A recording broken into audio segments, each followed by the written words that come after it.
Hello and good morning everyone. I welcome you all at Eduvers News Analysis. Today is 13th April 2023 and we are going to discuss important news and articles from The Hindu newspaper. So let's see what important news we got today to discuss. Before starting the video, for PDF join Telegram channel Eduvers News Analysis. Link आपको description box में provided है.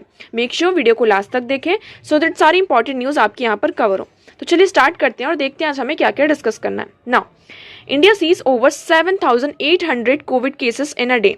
India में continuously क्या हो रहा है, जो Covid के केसेस हैं वो राइज हो रहे हैं. एक दिन में आज के टाइम पर अगर हम देखें तो ओवर 7,000 से ज़्यादा केसेस हम यहाँ पर देख रहे हैं. और ये क्यों हो रहा है?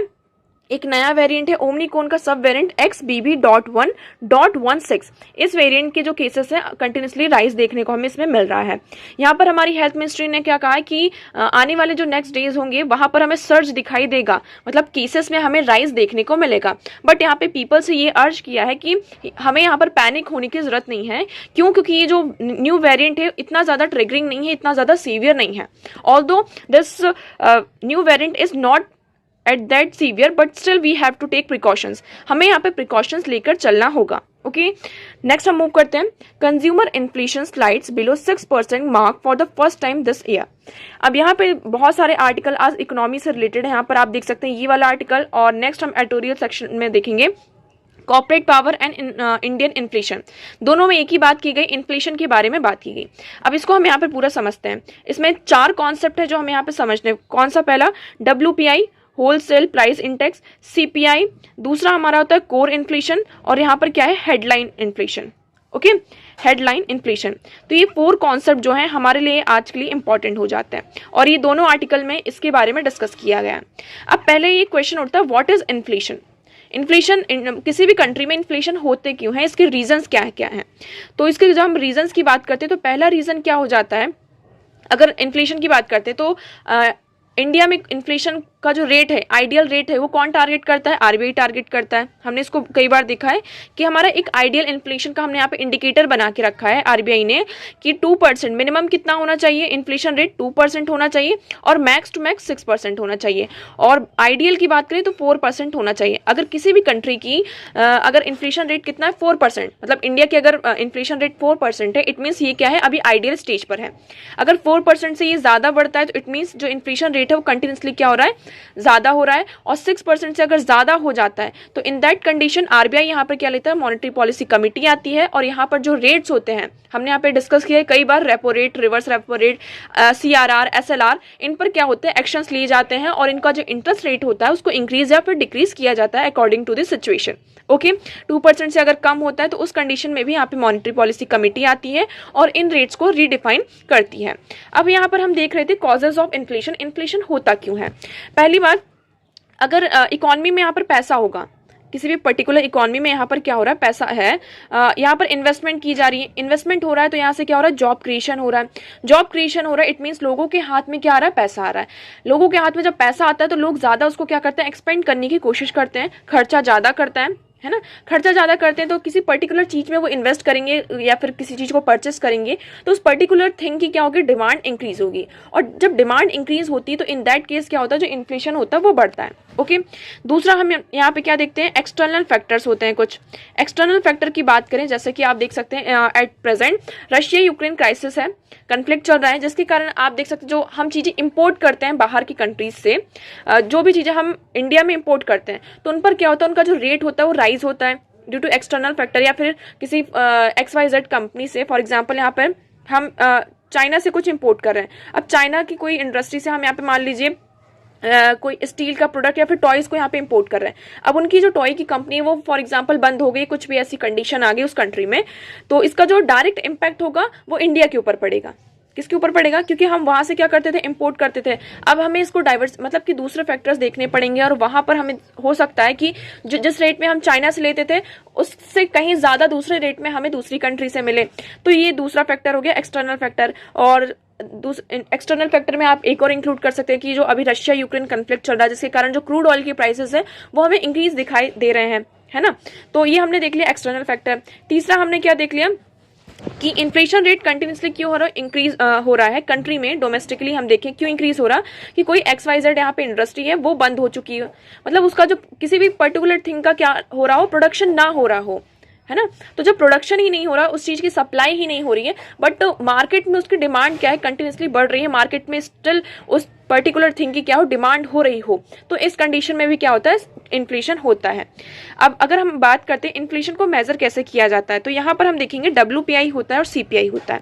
इस आर्टिकल में क्या कहा गया है, consumer inflation slide below 6% mark for the first time this year. यहाँ पे जो कंज्यूमर इन्फ्लेशन है, कंज्यूमर इन्फ्लेशन मतलब जो हम कंज्यूमर प्राइस इंडेक्स की बात करते हैं, तो देखिए यहाँ पर कंज्यूमर प्राइस इंडेक्स क्या होता है, जो हम मार्केट में डायरेक्टली जाकर किसी भी चीज को परचेस करते हैं। फॉर एग्जाम्पल मैं यहाँ पे बिस्किट लेने जा रही हूँ, कल मुझे बिस्किट ये 5 रुपए का मिला और आज ये बिस्किट मुझे 10 रुपीज का मिल रहा है, तो इसमें कितना इंक्रीज देखने को मिला, 5%। 5 रुपीज का क्या देखने को मिला, राइस देखने को मुझे मिला। ओके, तो इस तरीके से हमने यहाँ पे क्या किया कि कंज्यूमर प्राइस इंडेक्स, है ना, हम यहाँ पर जो कंज्यूमर को इन्फ्लेशन फेस करना पड़ता है वो किसके अंडर आता है, कंज्यूमर प्राइस इंडेक्स के अंदर आता है। इसमें हम देखेंगे consumer price index indicate the average changes, जो डेली यहाँ पर जो चेंजेस होते हैं उसको यहाँ पर इंक्लूड करता है। Price of goods purchase by consumer, यहाँ पर उस प्राइस पर हम इन्फ्लेशन देखते हैं जिस कंज्यूमर ने उसको परचेज किया। और होलसेल में क्या होता है, जो इंडस्ट्री में, मतलब कि इंडस्ट्री में जो चीज बनी, पर्टिकुलर थिंग बनी और वो ट्रेड हुआ, बिजनेस हाउस तक आया, मार्केट में आया, उसके बीच में जो पर्टिकुलर थिंग का किसी भी XYZ मटेरियल उसका जो प्राइस है उसे हम होलसेल प्राइस इंडेक्स में रखते हैं। ओके, तो यहाँ पर क्या कहा जा रहा है कि कंज्यूमर जो इन्फ्लेशन इस टाइम पर, उसमें हमें क्या देखने को मिला है, बिलो 6% हमने इसको क्या किया, मार्क किया है। हम ये देख रहे थे कि कोविड के टाइम पर जो हमारा इन्फ्लेशन था वो कितना चला गया था, 7 मतलब कि 8 to 9% चला गया था। बट धीरे धीरे अब हम क्या कर रहे हैं, RBI यहाँ पे कंटिन्यूसली यहाँ पे एक्शंस ले रहे हैं, प्लान्स बना रहे हैं, मॉनेटरी पॉलिसी कम्युनिटी सामने आ रही है, जो हमारे इंटरेस्ट रेट्स हैं उनको यहाँ पे क्या किया जा रहा है, चेंजेस किया जा रहा है, इंक्रीज और डिक्रीज किया जा रहा है, जिसके कारण पहली बार मतलब अभी हमें ये देखने को मिला कि 6% से कम हमारा जो अभी रहा है इन्फ्लेशन रेट रहा है। ओके, अब इस आर्टिकल में क्या डिस्कस किया गया है, corporate power and Indian inflation. हमने यहाँ पे WPI और CPI की बात कर ली कि ये क्या है, कंज्यूमर प्राइस इंडेक्स है और होलसेल प्राइस इंडेक्स है। ठीक है, कंज्यूमर प्राइस इंडेक्स है मतलब कंज्यूमर्स को जिस प्राइस में यहाँ पर हम गुड्स एंड सर्विस यहाँ पे परचेस करते हैं वो हमारा कंज्यूमर प्राइस इंडेक्स के अंदर आता है। अब corporate power and Indian inflation, इस आर्टिकल में ये डिस्कस किया है कि इंडियन इन्फ्लेशन में कॉर्पोरेट पावर्स का बहुत बड़ा रोल रहता है। कैसे, कॉर्पोरेट पावर की अगर हम बात करें तो इसमें मेनली जो बिग 5 पावर्स हैं, कॉर्पोरेट पावर्स हैं, उन पर डिस्कस किया गया है। देखिए, दिस ही ascribe to the pricing power of 5 big corporates. Big 5 कौन कौन सी, आप जैसे कि कॉर्पोरेट सेक्टर इंडस्ट्री, जैसे कि रिलायंस हो गया, टाटा, बिरला, अदानी, भारती, तो ये क्या कर रहे हैं इस टाइम पर, इंडिया का जो इन्फ्लेशन उसको ड्राइव कर रहे हैं। इस आर्टिकल में इसी बात को डिस्कस किया है। बिग 5 क्या क्या है, जो हमारी मेजर यहाँ पर इंडस्ट्रीज है, कॉर्पोरेट सेक्टर है, कौन कौन से, रिलायंस, टाटा, बिरला, अदानी एंड भारती। आज के टाइम पे ये हमारी बिग 5 की कैटेगरी में आती हैं।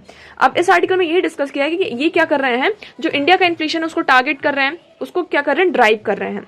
अब इस आर्टिकल में 2 चीजों को डिस्कस किया गया। पहली चीज क्या है हमारा, एक होता है हेडलाइन इन्फ्लेशन और दूसरा होता है क्या, कोर इन्फ्लेशन। कोर इन्फ्लेशन क्या होता है, we have already discussed it.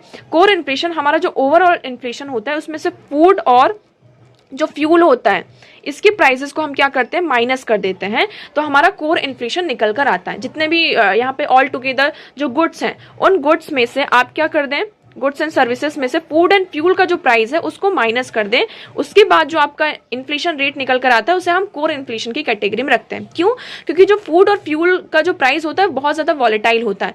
आज हम मार्केट में जा रहे हैं, हमें यहाँ पे टमाटर जो है 10 रुपए किलो मिल रहे हैं और कल हम जाएंगे तो हमें यही टमाटर 20 रुपए किलो मिलेंगे। तो मतलब इसका जो प्राइस है हम क्या देखते हैं कि कंटिन्यूसली क्या होता है, फ्लक्चुएट होता रहता है, जिसके कारण इसको यहाँ पर कोर इन्फ्लेशन से माइनस किया जाता है। और हेडलाइन इन्फ्लेशन क्या होता है, उसमें पूरा जो फूड एंड फ्यूल है और जितनी भी सर्विसेज होती हैं सबको इंक्लूड किया जाता है।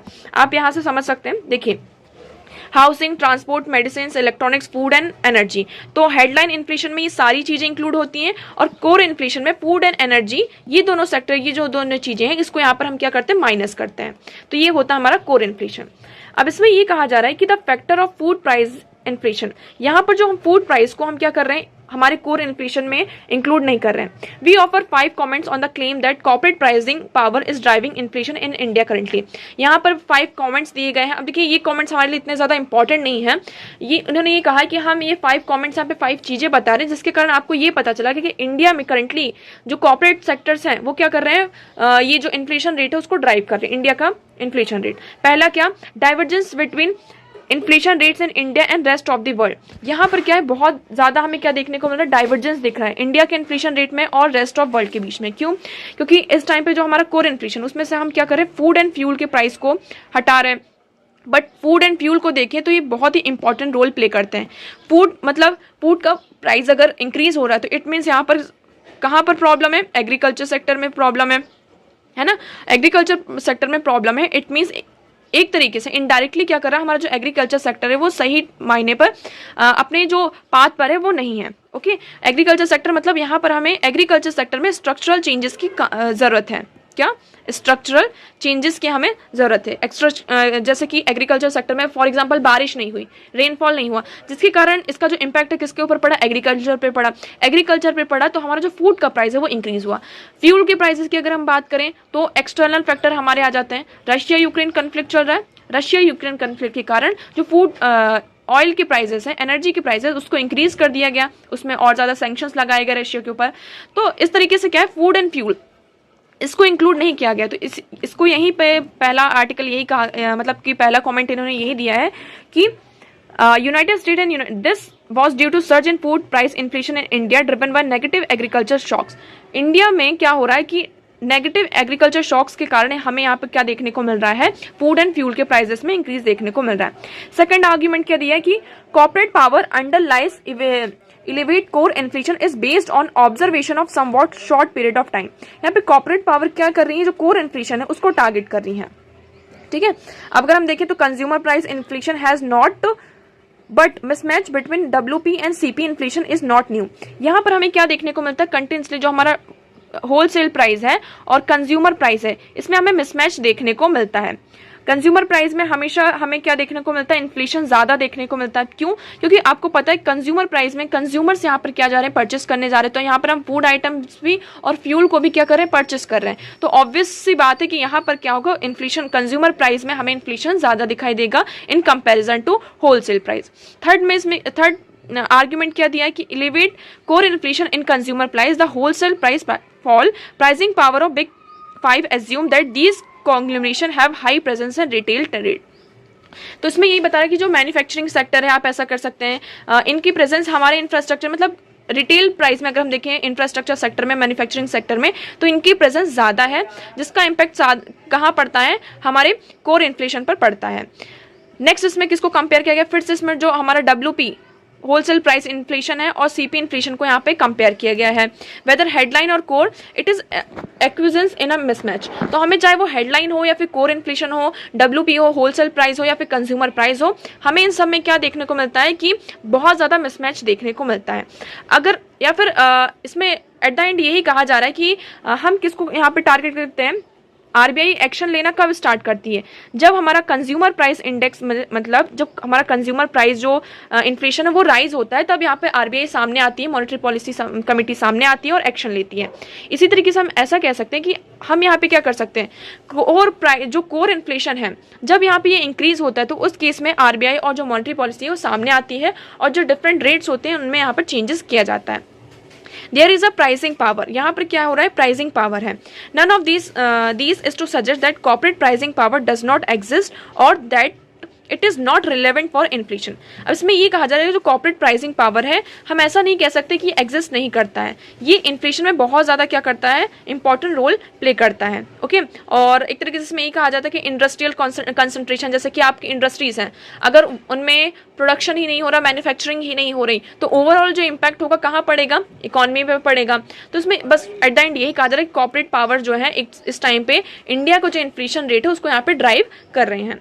अब करंट इसमें स्ट्रेटेजी की बात की गई कि हम करंट में यहाँ पर क्या कर सकते हैं, तो कंटिन्यूसली इसमें यही कहा जा रहा है कि जो food price in India, food price have only Ryzen and in recent year there rate of inflation has been very high.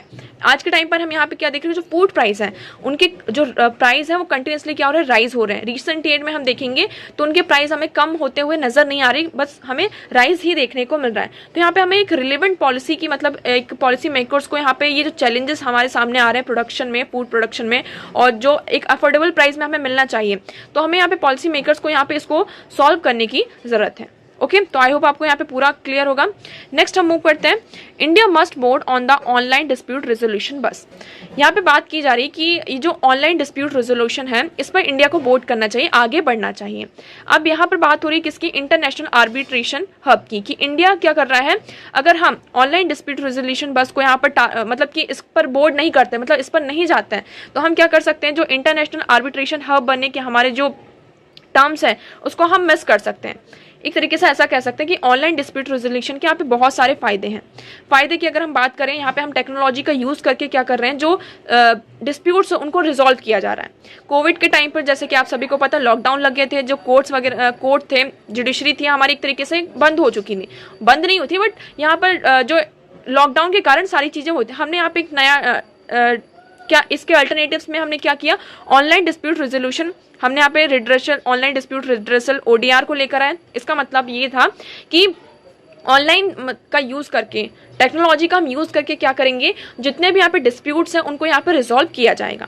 Okay, तो इसमें देखिए यही कहा जा रहा है कि India can still make use the its strength in the technology and emerge a forefront runner in ODR thanks to the almost universal dissemination of the online technology during the COVID-19 pandemic। COVID-19 pandemic में universal level पर हमने यहाँ पे क्या किया, ODR मतलब online जो हम टेक्नोलॉजी का यूज करने लगे। इससे हमारा क्या हुआ, कोर्ट्स का देखो, इससे बहुत सारे फायदे हुए। ODR के यहाँ पे क्या क्या फायदे हुए, पहला जो कोर्ट्स का बर्डन है वो जो इंक्रीज था वो क्या हो गया, डिक्रीज होने लगा, है ना। ये टाइम सेविंग था, टाइम को हमारे सेव किया। ये कॉस्ट सेविंग था, जैसे कि फॉर एग्जांपल किसी भी पर्टिकुलर पर्सन को कोई उसका डिस्प्यूट है, उसको प्रॉब्लम है, तो उसको कोर्ट जाना है तो उसको टाइम लेना पड़ता था, उसको यहाँ से ट्रेवल करके जाना पड़ता था, ट्रेवल करने में उसका क्या होता था, पैसे खर्च होते थे, तो ये कॉस्ट और टाइम सेविंग हो गया। ये इफेक्टिव यहाँ पे क्या करता था, रेजोल्यूशन प्रोवाइड करता था।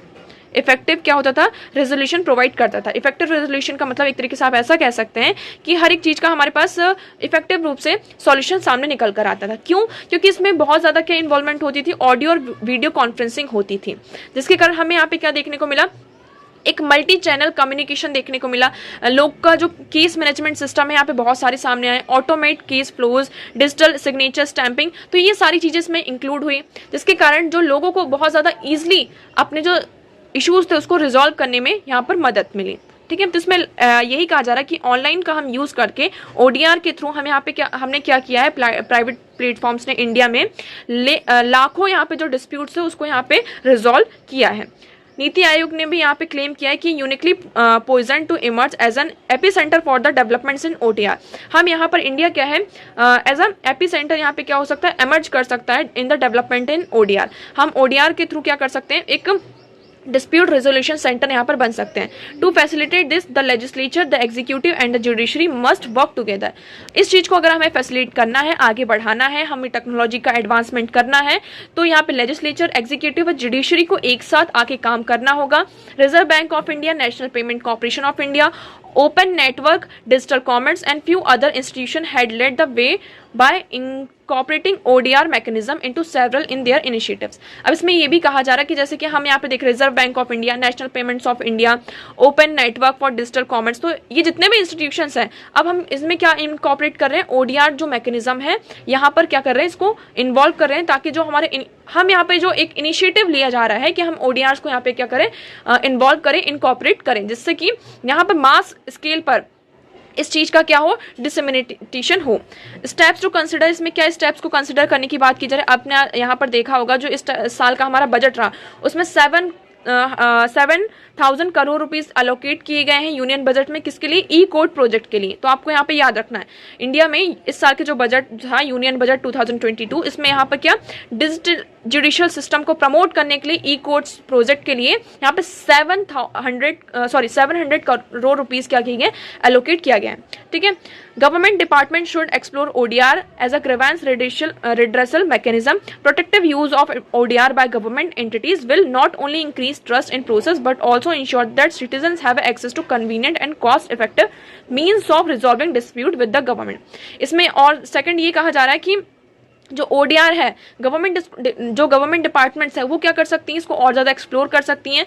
ये जो हमारा ग्रीवियंस रिड्रेसल मैकेनिज्म होता है इसको यहाँ पे यूज़ कर सकती हैं। और क्यों? क्योंकि इससे क्या होगा, अगर हम ODR का प्रोटेक्टिव यूज़ करते हैं तो गवर्नमेंट एंटिटीज़ के ऊपर हमारा क्या होगा, जो एक ट्रस्ट प्रोसेस है वो इंक्रीज होगा। सिटीजन्स को यहाँ पे जो एक्सेस होगी, जो कन्वीनियंट एक्सेस होगी, कॉस्ट इफेक्टिव जो मीन्स हैं रिजॉल्व को डिस्प्यूट्स करने के गवर्नमेंट के साथ, वो यहाँ पे इंक्रीज होंगे। तो इससे क्या होगा, हमारा गवर्नमेंट के ऊपर एक जो ट्रस्ट है वो इंक्रीज होगा।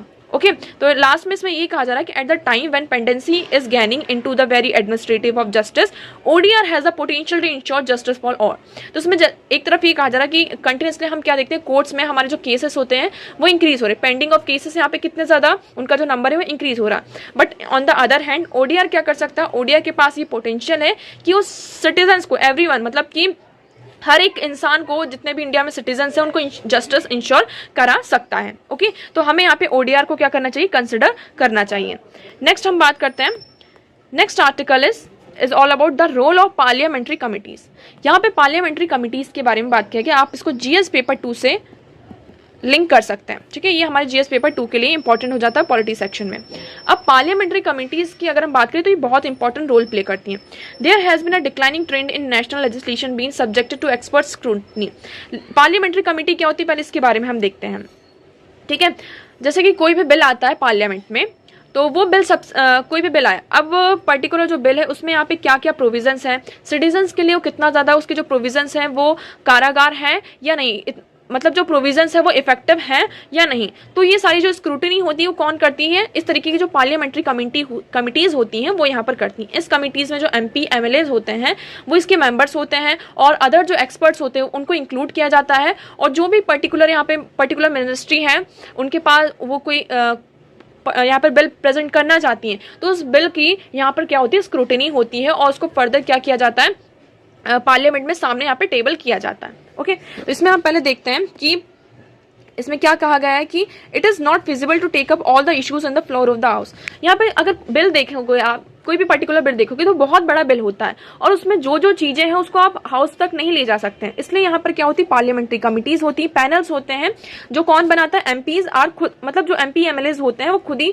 यहाँ पर कॉन्स्टिट्यूट करते हैं। ओके वो क्या करते हैं, जितने भी यहाँ पे बिल्स होते हैं उसको यहाँ पे देखते हैं, उनका जो पर्पज होता है मेनली कमिटी को सर्व करना होता है। ठीक है, not realising the sheer magnitude to effort that goes into making parliamentary dynamic functional space where members converge every few months and debate on matter that concern nation. Behind every such speech, every comments on every bill introduced or taken up discussion lies the ceaseless work of various committees. अब यहाँ पे कोई भी bill अगर पहले parliament के पास present होता है, पार्लियामेंट के पास यहाँ पे टेबल होता है, उससे पहले वो कहा जाता है पार्लियामेंट्री कमेटी के पास जाता है स्क्रूटनी के लिए। उसके बाद जो भी यहाँ पे प्रोविजन है उसको यहाँ पे क्या किया जाता है, उस पर डिबेट एंड डिस्कशन पार्लियामेंट में फर्दर चलता है। अब इसमें ये कहा जा रहा है कि धीरे धीरे इंडिया में क्या हो रहा है, जो बिल्स को पार्लियामेंट्री कमिटीज के पास यहाँ पे भेजा जाता था, अब वो क्या हो रहा है, धीरे धीरे कम हो रहा है। 17th लोकसभा की बात करें तो ओनली 14 बिल्स को यहाँ पे पार्लियामेंट्री कमेटी के पास यहाँ पे रेफर किया गया है। अगर हम पहले बात करते हैं तो 2016 हमारी जो लोकसभा थी उसमें 25% बिल थे। 14th लोकसभा जो हमारी थी उसमें 71 एंड 60% जो बिल थे वो पार्लियामेंट्री कमिटीज को यहाँ पर रेफर किए गए थे। उसके बाद क्या हुआ, वो पार्लियामेंट में लोगों के सामने उन्हें टेबल किया गया। बट धीरे धीरे क्या हो रहा है, जो ट्रेंड है वो डिक्लाइन हो रहा है। ओके अगर हम इवोल्यूशन की बात करें पार्लियामेंट्री कमेटी की, तो even though the structure committee system was only establish in 1993। ये जो स्ट्रक्चर कमेटी सिस्टम है कब स्टैब्लिश हुआ था, 1993। Individual committee were being formed for various reason as far set back independence. यहाँ पर वेरियस इंडिविजुअल कमिटीज भी बनती है, जैसे कोई भी पर्टिकुलर केस आता है तो उस केस को लेकर यहाँ पे क्या होती थी, उस केस से रिलेटेड यहाँ पे कमेटी को बना दिया जाता था कि पर्टिकुलर जो केस है ये कमेटी यहाँ पे इस पर पूरी स्क्रूटिनी करेगी, उसका जो आप देखेंगे इन्वेस्टिगेशन है वो सारी चीजें वो पर्टिकुलर यहाँ पे कमेटी करेगी। बट यहाँ पे स्ट्रक्चरल कमेटी की बात करें तो वो कब स्टैब्लिश हुआ था, 1993 में। इंडिया में यहाँ पर मेजर क्रूशियल 5 क्रूशियल क्या है वेरियस कमिटीज है। पहली है एडहॉक कमेटी, यहाँ पे एडहॉक कमेटी ने क्या किया था, सिटीजनशिप जो क्लॉज था उस पर यहाँ पे देखा था कि इंडिया में क्या क्या यहाँ पे नेचर और जो स्कोप है इंडियन सिटीजनशिप का, उसके बारे में यहाँ पे नेम सजेस्ट किए थे, चीजों को डिस्कस किया था। यहाँ पे फिर 2 अदर कमिटी आ जाती है। आपको ये सारी कमिटीज के नाम याद रखना। पहला कौन सा हो गया, एडहॉक कमेटी। 5 यहाँ पे जो हमारी क्रूशियल कमिटी है, जो यहाँ पर जिसे कॉन्स्टिट्यूएंट असेंबली ने यहाँ पे मेंशन किया है, तो इसलिए ये हमारे लिए इंपॉर्टेंट हो जाती है। नेक्स्ट अगर हम बात करें, north east frontier Assam tribal and exclude areas sub committee and next is excluded and partially excluded area other than Assam sub committee. तो ये दोनों कमिटी बनाएगी, नॉर्थ ईस्ट फ्रंटियर कमिटी मतलब असम के लिए एक पर्टिकुलर कमिटी, और असम से एक्सक्लूड करके जो अदर यहाँ पे ट्राइबल एरियाज हैं, पार्शली एक्सक्लूडेड एरियाज है अदर देन असम, उसके लिए यहाँ पे एक कमिटी यहाँ पर बनाई गई थी 1947 में। तो इनका मेन काम क्या था कि जो पूरा लैंड का देखना, जो फॉरेस्ट और लोकल गवर्नमेंट है, कोर्ट्स है, जो टैक्स सिस्टम है, सारी चीजें उस एरिया की यहाँ पर उस पर स्क्रूटिनी करना, सारी चीजों को देखना। नेक्स्ट कमिटी की अगर हम बात करते हैं तो यहाँ पर फोर्थ कमिटी हमारी कौन सी आती है, एक्सपर्ट कमिटी। ये एक्सपर्ट कमिटी का काम क्या होता है, जितने भी हमारे यूनियन कॉन्स्टिट्यूशन के, यूनियन गवर्नमेंट के जो फाइनेंशियल प्रोविजंस होते हैं, है ना, उन पर यहाँ पे क्या करती है, देखती है, रिस्पॉन्सिबल होती है। ये रिकमेंडेशन देखती है यूनियन को, प्रोविंस को, किस तरीके से यहाँ पे टैक्स का एलोकेशन होना चाहिए, यहाँ पे सेंट्रल एक्सरसाइज ड्यूटी कितना होना चाहिए, liquor revenue, divisible pool of income, tax sharing of proceed among residuary powers of institution of finance commission, audit journal. तो ये सारे जो काम होते हैं कौन देखता है, हमारी expert committee on financial provision of the union constitution.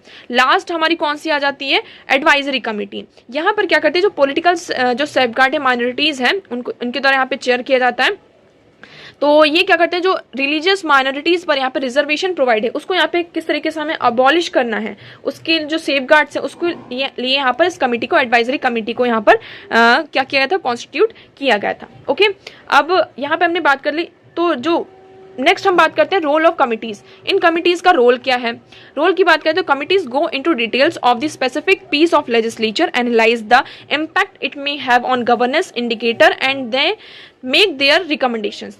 तो सबसे इंपॉर्टेंट रोल आपको यहाँ पे ये याद रखना है कि जो कमिटीज होती हैं वो क्या करती हैं, कोई भी यहाँ पे स्पेसिफिक लेजिस्लेशन आता है, कोई भी पीस ऑफ लेजिस्लेशन आता है, तो उसका पूरा डिटेल यहाँ पे एनालिसिस करती है, उसको स्क्रूटिनी करती है और उसका इम्पैक्ट देखती है कि अगर हम पर्टिकुलर यहाँ पे प्रोविजन, ये बिल सामने आता है या फिर ये एक्ट होता है, तो उसका गवर्नेंस पे हमारी क्या इम्पैक्ट होगा, क्या क्या इंडिकेटर्स हैं, तो उसके लिए यहाँ पे रिकमेंडेशंस बनाती है और क्या क्या चेंजेस यहाँ पे करने चाहिए उसको यहाँ पे सारी चीज़ों को बताती हैं। Although their advice is not binding on the government but still it is very important for the parliament to यहाँ पर क्या करें कि उन सारी एडवाइस पर यहाँ पे क्या करें, लुक करें, उन पर ध्यान दें।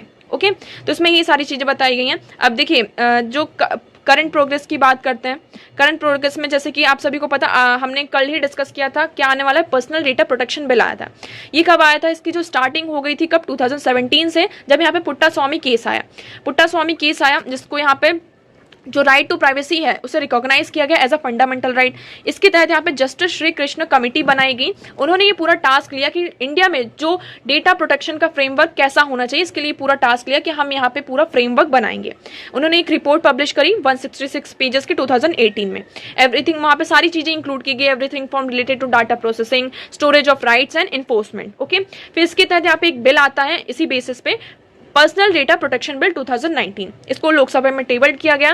फिर ये जो बिल है वो किसके पास जाता है, ज्वाइंट पार्लियामेंट्री कमेटी के पास जाता है, जिसको यहाँ पे चेयर किया था पीपी चौधरी जी ने। ओके, बट यहाँ पर कुछ चीजों को यहाँ पे क्या किया गया, कट किया गया और इस बिल को फिर विदड्रॉ कर लिया गया और फिर हमारा नया बिल आता है, नया draft digital data protection bill यहाँ पे इंट्रोड्यूस होता है पब्लिक कंसल्टेशन के लिए इन नवंबर 2022। और अब ये जो बिल है पार्लियामेंट में इसको यहाँ पे क्या किया जाएगा, रिप्रेजेंट किया जाएगा, हमारा जो अभी नेक्स्ट मॉनसून सेशन यहाँ पर आने वाला है। ओके, तो हमने कल ही इसको डिस्कस किया था। और भी यहाँ पे ये इंपॉर्टेंट बिल्स के बारे में बताया गया कि इनको यहाँ पे क्या पार्लियामेंट्री कमिटीज को यहाँ पर रेफर किया गया था, जैसे कि prohibition of child marriage act amendment bill, जिसमें हमने ये कहा था कि जो वुमेन की लीगल एज है, लीगल मैरिज जो एज है उसको 21 कर दें। Okay, anti maritime piracy bill, इसमें यहाँ पे जो यूनियन के कन्वेंशंस हैं, sea law of seas for combating piracy on high seize.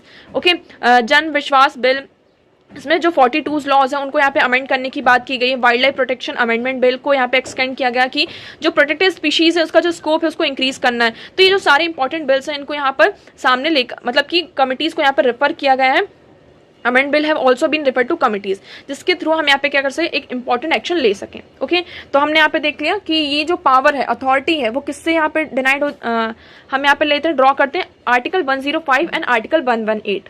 तो हमारे पार्लियामेंट में क्या है, ये जो पार्लियामेंट्री कमेटी का जो ओरिजिन है, ये कहाँ से हुआ है, ब्रिटिश पार्लियामेंट से हुआ है, आप सभी को ये पता है। The committee work under the direction of speaker chairman, it present its report to the house of the speaker and chairman. ये जो कमेटी होती है किसके अंडर में, यहाँ पे किसके डायरेक्शन में काम करती है, स्पीकर और चेयरमैन के अंडर में डायरेक्शन में काम करती है, और जो अपनी रिपोर्ट होती है जो स्पीकर और चेयरमैन को क्या किया जाता है, यहाँ पर प्रेजेंट किया जाता है। ओके, हमने यहाँ पे देख लिया इंडिया में यहाँ पे 2 टाइप्स की कमिटीज होती हैं, एक स्टैंडिंग कमिटी होती है और दूसरी होती है ad hoc committee. Standing committee permanent, constituted every year periodically, ये परमानेंट होती है और एवरी ईयर इसको क्या किया जाता है, इसको कॉन्स्टिट्यूट किया जाता है। इंपॉर्टेंट की अगर हम बात करें तो financial committee, department standing committee, committee to inquiry, committee to scrutinise and control, committee related to day-to-day business of the house, housekeeping committees of serving committees. Ad hoc committee are temporary and cease to exist on completion of the task assigned. Ad hoc committee वो committee होती है जैसे कि कोई particular यहाँ पे case आया, उसके लिए यहाँ पे हमने कमेटी बनाई और वो केस अगर पूरा रिजॉल्व हो गया, टारगेट जो दिया गया था वो पूरा यहाँ पर कंप्लीट हो गया, तो उसके बाद उस कमेटी को यहाँ पर रिजॉल्व कर दिया जाता है।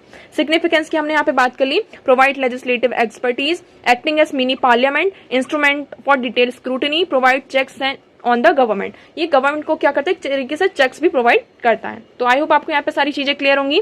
नेक्स्ट मूव करते हैं, next article is Israel ministerial visits to India might include FTA talks. अब यहाँ पे जो इजराइल की क्या होने वाली, मिनिस्ट्रियल विजिट इंडिया में होने वाली है। यहाँ पे उनके जो इकोनॉमिक मिनिस्टर हैं वो इंडिया की विजिट में आने चाहते हैं और इस पर हम यहाँ पे ये इंश्योर कर रहे हैं कि इंडिया क्या करेगा, जो हमारा फ्री ट्रेड एग्रीमेंट, ये कई दिनों से क्या है, इसका हमने अनाउंसमेंट किया था, बट इसको यहाँ पे क्या किया जाए, रिवाइव करने की बात कर रही है। लॉन्ग पेंडिंग इशू था free trade agreement between India and Israel, तो इसको रिवाइव करने की बात की जा रही है। अब देखते हैं, अब ये मीटिंग के बाद हमें पता चलेगा क्या ये जो हमारा एफटीए टॉक है, free trade agreement between these 2 countries, वो सक्सेसफुल होता है या नहीं। नेक्स्ट हम बात करते हैं, ये हमारा प्री का क्या हो जाता है, छोटा सा यहाँ पर फैक्ट निकल कर आता है। Tejas Rafale Sukhoi to face off US fighter jet at Cope India 23। Cope India 23 क्या है, आप सभी को पता है, इंडिया एंड यूएस के बीच का क्या है, एक एयर बेस एक्सरसाइज है ना, इंडियन एयरफोर्स के यहाँ पे ये एक्सरसाइज है, आप सभी को ये पता है। और इसमें जापान भी है, जापान कैसा है, एज अ ऑब्जर्वर स्टेट है, एज अ ऑब्जर्वर स्टेट आपको यहाँ पे याद रखना। तो कोप इंडिया 23। अब इसमें ये कहा जा रहा है कि कौन कौन से फाइटर जेट यहाँ पे, तो देखिए इंडिया के साइड से कौन कौन होगा, तेजस, रफाल एंड सुखोई। और अगर हम यूएस की बात करते हैं तो यूएस के यहाँ पर US bombers will be taking part in the military exercise in India. US के जो बॉम्बर्स हैं इस मिलिट्री एक्सरसाइज में क्या करेंगे, पार्ट लेंगे। यूएस में भी क्या, B-1B bomber of USAF F-15 fighter aircraft of USAF will also join this exercise subsequently.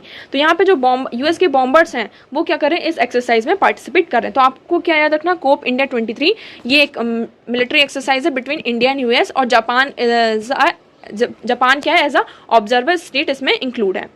Next हम बात करते हैं, next article is IIP rises 5.6% year on year in February but slides from January। अब इसमें क्या हो रहा है, जो हमारा IIP है ना, इंडिया इंडस्ट्रियल जो पावर परचेसिंग, इसमें हमें जो पैरिटी है, इंडियन इंडेक्स फॉर पैरिटी, इसमें हमें क्या देखने को मिला, 5.6% राइज देखने को मिल रहा है। ठीक है, तो India's industrial output group 5.6 this February from year to year earlier on marginally higher than the 5.45 seen in January. जनवरी में मतलब कि इसमें हम मेनली क्या कंज्यूम करते हैं कि जो इंडस्ट्रियल ग्रोथ कितनी हो रही है, यहाँ पे हमारे 8 सेक्टर्स हैं जिसको हम कोर सेक्टर्स मानते हैं, उनकी यहाँ पे ग्रोथ देखते हैं कि उसमें कितना ज़्यादा यहाँ पे ग्रोथ हो रहा है। तो मैन्युफैक्चरिंग की अगर हम बात करें तो इसमें ये देखा जा रहा है कि कंटिन्यूसली ये जो इंडेक्स है उसने क्या बताया कि ईयर ऑन ईयर हम क्या कर रहे हैं, यहाँ पर राइज कर रहे हैं, है ना। तो देखिए मैन्युफैक्चरिंग में अगर हम देखते हैं तो manufacturing output pickup pace to rise 5.3%। Manufacturing sector में हमें 5.3% क्या देखने को मिला है, पिकअप देखने को मिला है। इलेक्ट्रिसिटी में हम देखें तो 10% यहाँ पर grow less than 10% for the first time 4 months of 8.7%। यहाँ पे जो हमारा इलेक्ट्रिसिटी जनरेशन हुआ उसमें हमें थोड़ा कमी देखने को मिली। और इंटरमीडिएट गुड्स की बात करें तो उसमें भी हमें क्या देखने को मिला, 0.3% यहाँ पे श्रिंक देखने को मिला है। ओके, अब IIP हमारे लिए इंपॉर्टेंट हो जाता है क्या, इंडेक्स ऑफ इंडस्ट्रियल प्रोडक्शन। ये क्या करता है, इंडेक्स ऑफ इंडस्ट्रियल प्रोडक्शन, ये मेजर करता है changes in the volume of production of industrial product during a given period of time. यहाँ पे एक गिवन पीरियड ऑफ टाइम होता है, उस पीरियड ऑफ टाइम में इंडस्ट्रीज कितना यहाँ पे प्रोडक्शन कर रही हैं, उसको यहाँ पर उसका जो पूरा वॉल्यूम होता है, कितना चेंज होता है, उसको यहाँ पे मेजर करता है कौन, IIP। Okay, it is a composite indicator that measures the growth rate of industries group classified under broad sector namely mining, manufacturing, electricity। इसमें जो हमारे broad 8 सेक्टर हैं आप देख सकते हैं कौन कौन से, refinery products, electricity, steel, coal, crude oil, natural gas, cement, fertilizers. तो यहाँ पर ये कैटेगराइज किया गया है डिक्रीजिंग ऑर्डर में। ये कितना इंक्लूड करते हैं, ये जो इंपॉर्टेंट 8 सेक्टर है ये 40.27% क्या करते हैं, वेटेज रखते हैं। मतलब इसके जो आइटम्स होते हैं कितना वेटेज रखते हैं, 40.27%। मतलब अगर इन सेक्टर्स में ग्रोथ हो रही है तो इससे हम ये रिलेट कर सकते हैं कि जो हमारे अदर यहाँ पे इंडस्ट्रीज हैं, अदर सेक्टर है, उन पर भी क्या हो रही, ग्रोथ हो रही होगी। फॉर एग्जांपल अगर यहाँ पर क्या हो रहा होगा कि सीमेंट की डिमांड बढ़ रही, तो सीमेंट की डिमांड अगर बढ़ रही तो मतलब यहाँ पे कहीं पे कंस्ट्रक्शन हो रहा है तो उसमें आपको आयरन भी चाहिए, और उसके साथ साथ आपको स्टील चाहिए, इलेक्ट्रिसिटी की भी आपको जरूरत होगी। तो देखिए एक सेक्टर से यहाँ पर जो अदर दूसरी इंडस्ट्रीज हैं उन पर भी क्या होता है, इम्पैक्ट पड़ता है। तो अगर किसी एक सेक्टर में यहाँ पे ग्रोथ देखने को मिल रही तो हम ये एज्यूम कर सकते हैं कि जो अदर इंडस्ट्रीज हैं उन पर भी हम क्या कर सकते हैं, देख सकते हैं कि उनमें भी क्या हो रही होगी, ग्रोथ हो रही होगी। सिग्निफिकेंस की बात करें तो it is used by government agencies including the ministry of finance and reserve bank of India for policy making purpose. इसको पॉलिसी मेकिंग पर्पज के लिए यूज किया जाता है। IIP remains extremely relevant for the calculation of the quarterly and advance GDP। इसमें हम quarterly और जो एडवांस GDP उसको कैलकुलेट करने में ये बहुत ज्यादा रिलेवेंट होता है। ओके, तो आई होप आपको यहाँ पे पूरा क्लियर होगा। So that's for all today. Thank you so much for discussion.